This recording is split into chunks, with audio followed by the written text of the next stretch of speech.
பிரியமானவர்களே, கர்த்தரும் இரட்சகருமாக இயேசு கிறிஸ்துவின் ஈடு இணையற்ற வெளியேற பெற்ற நாமத்தினாலே உங்களுக்கு வாழ்த்துக்களை தெரிவிப்பதோடு, இந்த தேவனுடைய ராஜ்யத்தின் சுவிசேஷத்திற்கு இயேசுவின் நாமத்தினாலே நான் உங்களை வரவேற்கின்றேன்.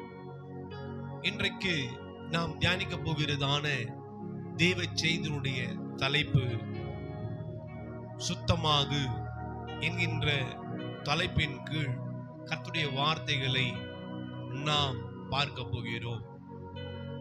மத்தேயு எழுதின சுவிசேஷம் 8ஆம் அதிகாரம் முதல் 4 வசனங்களை நான் உங்களுக்கு வாசித்து காட்ட விரும்புகிறேன். அவர் மலையிலிருந்து இறங்கின போது திரளான ஜனங்கள் அவருக்கு பின் சென்றார்கள். அப்பொழுது குஷ்டரோகி ஒருவன் வந்து அவரை பணிந்து, ஆண்டவரே, உமக்கு சித்தமானால் என்னை சுத்தமாக்க உம்மால் ஆகும் என்றான். இயேசு தமது கையை நீட்டி அவனை தொட்டு, எனக்கு சித்தம் உண்டு, சுத்தமாகு என்றார். உடனே குஷ்டரோகம் நீங்கி அவன் சுத்தமானான். இயேசு அவனை நோக்கி, இதை நீ ஒருவருக்கும் சொல்லாதபடி எச்சரிக்கையாயிரு. ஆயினும் அவர்களுக்கு சாட்சியாக நீ போய் ஆசாரியனுக்கு உன்னை காண்பித்து மோசே கட்டளையிட்ட காணிக்கையை செலுத்து என்றார்.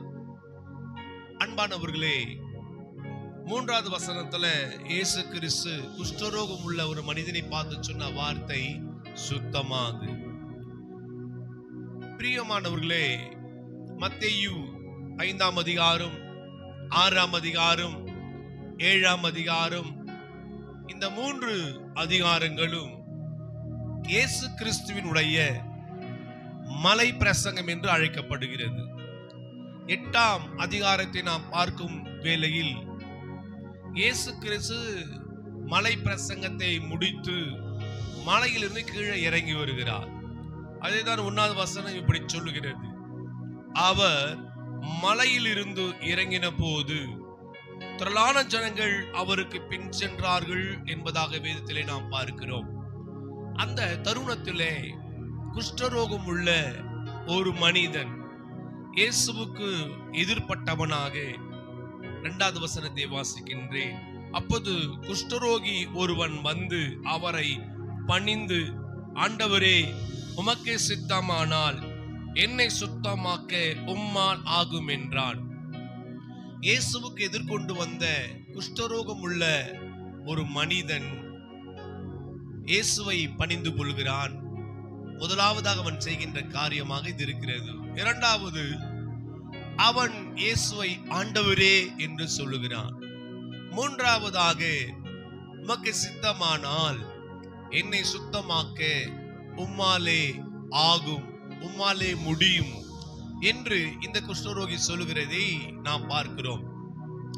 உடனே இயேசு கிறிஸ்து அந்த குஷ்டரோகியை பார்த்து, எனக்கு சித்தம் உண்டு, சுத்தமாகு என்று சொல்லி, பிரியமானவர்களே, அவனை சுத்தமாக்கினார் என்று சொல்லி நாம் பார்க்கிறோம். 3வது வசனத்துல இயேசு தமது கையை நீட்டி அவனை தொட்டு என்று நாம் பார்க்கிறோம். இயேசுவின் கரம் அற்புதங்களை செய்கிற கரம். அந்த கரத்தினாலே இயேசு கிறிஸ்து அந்த குஷ்டரோகம் உள்ள மனிதனை தொட்டு, எனக்கு சித்தம் உண்டு, சுத்தமாகு என்று சொன்னார். உடனே அவன் குஷ்டரோகத்தில் இருந்து விடுதலையை அவன் பெற்றுக் கொள்கிறதை நாம் பார்க்கிறோம். எனக்கு அன்பானவர்களே, பழைய ஏற்பாட்டு நியாயப்பிரமாணத்தின்படி குஷ்டரோகம் என்பது பாவத்தினால் உண்டான தீட்டாக கருதப்பட்டது. இது நோயாய் கருதப்படாமல் வியாதியாய் கருதப்பட்டது. நோய்க்கும் வியாதிக்கும் வித்தியாசம் உண்டு. அன்பானவர்களே, வியாதி பாவத்தினால் வரக்கூடிய ஒரு தேவனுடைய நியாய தீர்ப்பாக இருக்கிறது என்பதை நாம் வேதத்திலே பார்க்க முடியும். அன்பானவர்களே, நோய் என்பதும் வியாதி என்பதும் ஒரே மாதிரியாக நமக்கு தெரிந்தாலும் அவைகளிலே வித்தியாசம் இருப்பதை மத்தேயு 10ஆம் அதிகாரம் 1வது வசனத்தை நீங்கள் வாசிக்கிற வேளையிலே அறிந்து கொள்ள முடியும். எனக்கு பிரியமானவர்களே, சீசர்கள் இயேசு கிறிஸ்து அதிகாரம் கொடுக்கிற வேளையிலே அசுத்தாவிகளை துரத்தவும் சகல வியாதிகளையும் சகல நோய்களையும் நீக்கவும் அவர்களுக்கு அதிகாரம் கொடுத்தார் என்று சொல்லப்பட்டிருக்கிறது. இந்த இடத்துல சகல வியாதிகள் சகல நோய்கள் என்று சொல்லப்பட்டிருக்கிறது. அதை நீங்கள் நினைவில் வைத்துக் கொள்ளும்படி அன்புடன் நான் கேட்டுக்கொள்கிறேன். ஆக குஷ்டரோகம் என்பது அது பிரியமானவர் நோயாய் கருதப்படாமல் அது பாவத்தினால் உண்டான தீட்டாக கருதப்பட்டது. தேவனுடைய நியாய தீர்ப்பின் தண்டனையாக ஜனங்கள் கருதினார்கள். ஆகவே இந்த குஷ்டரோகம் உள்ள மனிதன் இயேசுவை பார்த்து, உமக்கு சித்தமானால் என்னை குணமாக்க உம்மால் முடியும், என்னுடைய நோயிலிருந்து நீர் எனக்கு சுகத்தை தர முடியும் என்று அவன் சொல்லாமல், உமக்கு சித்தமானால் என்னை சுத்தமாக்க உம்மால் ஆகும் என்று சொல்லுகிறான். ஆம் பிரியமானவர்களே, நீங்கள் லேவியராகமும் 13ஆம் அதிகாரம் 3வது வசனத்தை வாசிக்கின்ற வேளையிலே இந்த குஷ்டரோகம் என்பது தீட்டு உள்ளது என்று சொல்லப்பட்டிருக்கிறது. சில வசனங்களை நான் குறிப்பாக உங்களுக்கு காண்பிக்கின்றேன். லேவியராகமும் 13ஆம் அதிகாரம் 8வது வசனம், அடுத்து 11வது வசனம், அடுத்து 25வது வசனம், 27வது வசனம், 44 மற்றும் 46 இந்த வசனங்களை வாசித்து பாருங்கள். இந்த வசனங்களிலே குஷ்டரோகம் உள்ள மனிதன் தீட்டு உள்ளவன் என்று பழைய ஏற்பாட்டு நியாயப்பிரமாண புத்தகம் சொல்லுகிறதை நீங்கள் அறிந்து கொள்ள முடியும். ஆகவே இப்படிப்பட்ட குஷ்டரோகம் உள்ள மனிதன் தன் தலையை மூடிக்கொள்ள கூடாது என்று சொல்லப்பட்டிருக்கிறது. அடுத்து அவன் தன் வஸ்திரத்தை கிழித்தவனாக இருக்க வேண்டும் என்று பழைய ஏற்பாட்டு நியாயப்பிரமாணம் சொல்லுகிறது. அடுத்து யாராகிலும் அந்த வழியாய் அவன் இருக்கக்கூடிய பகுதிக்கு நேராய் கடந்து வந்தால் தன்னுடைய தாடியை மூடி தீட்டு தீட்டு என்று சத்தமிட்டு சொல்ல வேண்டும் என்று பழைய ஏற்பாட்டு நியாயப்பிரமாணம் சொல்லுகிறது. ஆக வியாதி உள்ள மக்களாக இருந்தாலும் நோய்கள் உள்ள மக்களாக இருந்தாலும் இந்த குஷ்டரோகம் போன்ற ஜனங்கள் யாராக இருந்தாலும் இவர்கள் ஊருக்குள் அனுமதிக்கப்படாமல் ஊருக்கு வெளியே இவர்கள் புறக்கணிக்கப்பட்டவர்களாக காணப்பட்டார்கள். இயேசு கிறிஸ்து வாழ்ந்த நாட்களிலே குருடர்கள், சப்பானிகள், சூமனை கை உறுப்பை உடையவர்கள், முடவர்கள், திமிர்வாதக்காரர்கள், இப்படிப்பட்ட குஷ்டரோகம் உள்ளவர்கள் இவர்கள் ஊருக்கு வெளியே இருந்ததான பெதஸ்தா என்று சொல்லக்கூடிய குளத்துக்கு அருகாமையில் கட்டப்பட்டிருந்ததான 5 மண்டபங்களிலே அவர்கள் தங்கி இருந்தார்கள். ஆக குஷ்டரோகம் உள்ள மனிதன் சமுதாயத்தினால் புறக்கணிக்கப்பட்டவன் என்பதை பழைய ஏற்பாட்டிலேயும் புதிய ஏற்பாட்டிலும் அநேக வசனங்கள் மெய்ப்பிக்கின்றன.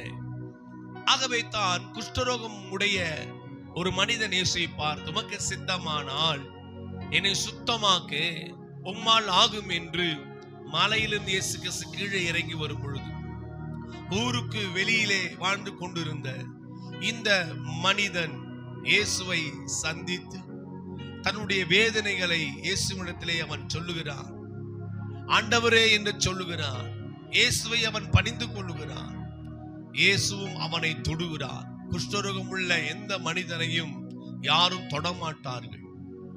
ஆனால் இயேசு தொட்டார். ஏன் ஜனங்கள் தொடமாட்டார்கள் என்றால், தீட்டு எனக்கு வந்துவிடும் என்று அநேகர் நினைத்தார்கள். தொடுவது பாவம் என்று நினைத்தார்கள். ஆனால் இயேசுவோ தொட்டு அவனை எனக்கு சித்தம் உண்டு சுத்தமாக என்று சொல்லுகிறார். உடனே அவன் சுத்தமானான்.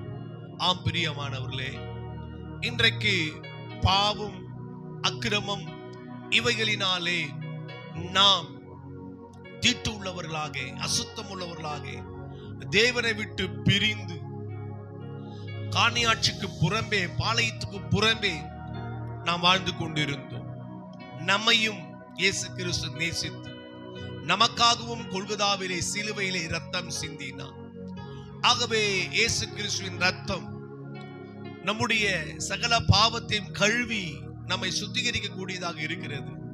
பிரஜாதி மக்கள் இயேசுவை நேசித்து, இயேசுவே நான் ஒரு பாவி, ரத்தத்தினால் என் பாவத்தை கழுவும், என் உள்ளத்திலே வாரும் என்று அவரை ஏற்றுக்கொண்ட தேவ ஜனங்களுக்கு அவர் பாவ மன்னிப்பையும் அசுத்தம் உள்ள வாழ்வில் இருந்து விடுதலையும் ரட்சிப்பையும் தரக்கூடியவராக இருக்கிறார். அந்த வகையிலே எனக்கு பிரியமானவர்களே, கொலோசியர் 1:20 அவர் சிலுவையில் சிந்தின இரத்தத்தினாலே சமாதானத்தை உண்டாக்கி பூலோகத்தில் உள்ளவர்கள் பரலோகத்தில் உள்ளவர்கள் யாவையும் அவர் மூலமாய் தமக்கு ஒப்புரவாக்கி கொள்ளவும் அவருக்கு பிரியமாயிற்று என்று சொல்லப்பட்டிருக்கிறது. இயேசு கிறிஸ்துவின் மூலமா, இயேசு கிறிஸ்து கல்வாரி சிலுவிலே சிந்தின இரத்தத்தின் மூலமா தேவனை விட்டு பிரிந்து தூரத்திலே இருந்த நமக்கு பிதாவோடு ஒப்புரவாகும்படியான ஸ்லாக்கியம் பாக்கியம் கிடைத்திருக்கிறது. ஆம், ஏசாயா 59:2 உங்கள் அக்கிரமங்களே உங்களுக்கும் உங்கள் தேவனுக்கு நடுவாய் பிரிவினை உண்டாக்குகிறது என்று வேதம் சொல்கிறது. இந்த பிளவையில் இருந்து, இந்த தேவனை விட்டு பிரிந்து வாழக்கூடிய அந்த வாழ்வில் இருந்து இயேசு கிறிஸ்து நமக்கு ஒரு இரக்க பாராட்டி பிதாவோடு ஒப்புரவாக்குதலை, அந்த ஒப்புரவாக்குதலின் ஊழியத்தை அவர் செய்து நிறைவேற்றி முடித்திருக்கிறார். ஆம் பிரியமானவர், அதனால்தான் தேவனண்டை வரும்படி, பிதாவண்டை வரும்படி, தேவனுடைய கிருபாசன தண்டை வரும்படி தேவனிடத்திலே நாம் கிருபையை பெற்றிருக்கிறோம்.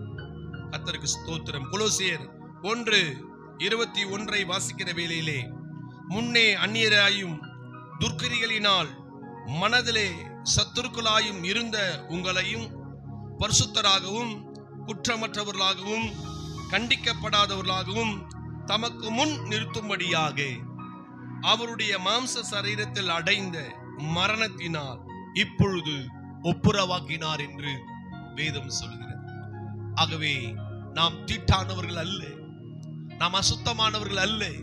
இயேசு ரத்தத்தால் கழுவப்பட்டிருக்கிறதுனாலே சுத்தமாகு என்று அந்த குஷ்டரோகியை பார்த்து ஆண்டவர் குணமாக்கியது போல, அவனை சுத்தமாக்கியது போல, இன்றைக்கு பாவமாக வியாதியிலிருந்து நம்மை குணமாக்கி, நம்மை சுத்தமாக்கி, நம்மை பிதாவாகிய தேவனோடு ஒப்புரவாக்கி இருக்கிறார் ஆண்டவராக இயேசு. என அன்பான தேவ பிள்ளைகளே,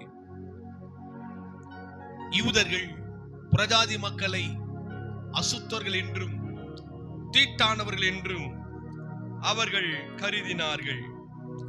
ஆனால் பேதுருக்கு உயிர்த்தெழுந்த இயேசு கிறிஸ்து கொடுத்த பரம தரிசனத்தின் அடிப்படையிலே அப்போஸ்தலர் 15:9 அவர் இப்படியாக பதிவிடுகிறதை கவனியுங்கள். விசுவாசம். அப்போஸ்தலர் 10:28 பேதுரு பதிவிடுகிறதை கவனியுங்கள். எந்த மனுஷனையும் தீட்டுள்ளவன் என்றும் அசுத்தன் என்றும் நான் சொல்லாதபடிக்கு தேவன் எனக்கு காண்பித்திருக்கிறார். அப்போஸ்தலர் 10:28 பேதுருவினுடைய அறிக்கையாக இது காணப்படுகிறது. எந்த ஒரு மனுஷனையும் தீட்டுள்ளவன் என்றும் அசுத்தன் என்றும் நான் சொல்லாதபடிக்கு தேவன் எனக்கு காண்பித்திருக்கிறார். ஆம் பிரியமானவர்களே, பிரஜாதி மக்களாகிய நம்மை அப்போஸ்தலர் 15:9 விசுவாசத்தினாலே அவர்கள் இருதயங்களை அவர் சுத்தமாக்கி நமக்கும் அவர்களுக்கும் யாதொரு வித்தியாசம் இராதபடிக்கு செய்தார் என்று அப்போஸ்தலனாகிய பவுல் யூதர்களை பார்த்து சொல்லுகிறார். யூதர்கள் என்றும் இல்லாதபடிக்கு, புறஜாதி என்றும் இல்லாதபடிக்கு விசுவாசத்தினாலே நம்முடைய இருதயங்களை இயேசு கிறிஸ்து சுத்தமாக்கி நம்மை எல்லா விதமான அசுத்தமுள்ள வாழ்வில் இருந்து விடுதலை தந்திருக்கிறார். ஆகவே எனக்கு சித்தம் உண்டு சுத்தமாக என்று சொன்ன தேவன் இன்றைக்கும் அசுத்தமுள்ள வாழ்விலே நீங்கள் இருக்கிறீர்களா? இயேசுவிடத்திலே இந்த காரியத்தை சொல்லுங்கள். இயேசுவே, உமக்கு சித்தமானா என்னை சுத்தமாக்கும் என்று நீங்கள் இயேசுவை நோக்கி கேட்பீர் என்று சொன்னால், உங்கள் பாவங்கள் எதுவாக இருந்தால் இயேசு கிறிஸ்து மன்னித்து உங்களை அவர் அசுத்தத்தில் இருந்தும் எல்லா தீட்டில் இருந்தும் உங்களை இயேசு விடுவிக்க வல்லவராக இருக்கிறார். God bless you. Amen.